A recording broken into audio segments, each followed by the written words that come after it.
18 வயதுக்கு கீழே குழந்தை என்று சொல்லுவோம், பிஞ்சு குழந்தை. அந்த குழந்தைகளுக்கு எதிராக பாலியல் வன்கொடுமை தமிழகத்தில் 39,999, 40,000க்கு ஒரு வழக்கு குறைவு 5 ஆண்டுகளை யோசிச்சு பாருங்க. எப்படி அவர்கள் இந்த தமிழகத்தில் நாங்கள் பெண்களை பாதுகாத்து போற்றுகின்றோம் எப்படி முதலமைச்சர் சொல்ல முடியுங்க? இதெல்லாம் அரசனுடைய ஹோம் செக்ரட்டரி அவர் பத்திரிகையாளர் சந்திப்பில் கொடுத்த தரவுகள்.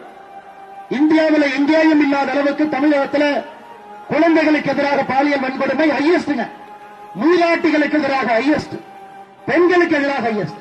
அதனால்தான் நம்முடைய முதலமைச்சர் வேட்பாளர் வருகின்ற மே 4க்கு பிறகு முதலமைச்சராக பொறுப்பேற்கக்கூடிய அண்ணன் எடப்பாடி பழனிசாமி அவருடைய ஆணை தமிழகம் முழுவதும் தேசிய ஜனநாயக கூட்டணிய தலைவர்கள்.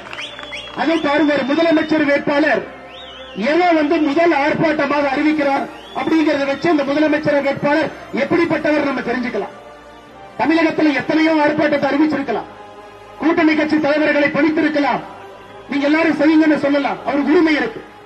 ஆனா ஒரு முதல் ஆர்ப்பாட்டம் கூட்டணி கட்சியாக சேர்ந்து செய்ய வேண்டிய ஆர்ப்பாட்டம், நம்முடைய தாய்மார்களை, குழந்தைகளை, பெண்களை பாதுகாப்பதற்காக நடத்தப்பட வேண்டும் என்றால் இந்த மனிதனுடைய கையில் நிச்சயமாக தமிழகம் நன்றாக இருக்கும். ஆட்சி பொறுப்புக்கு வரும்போது நிச்சயமாக பெண்களுக்கு, குழந்தைகளுக்கு பாதுகாப்பாளர் இருக்கும் என்கின்ற முழு நம்பிக்கையோடு நாம் இங்கே நின்று கொண்டிருக்கின்ற மறுமைச்சம்.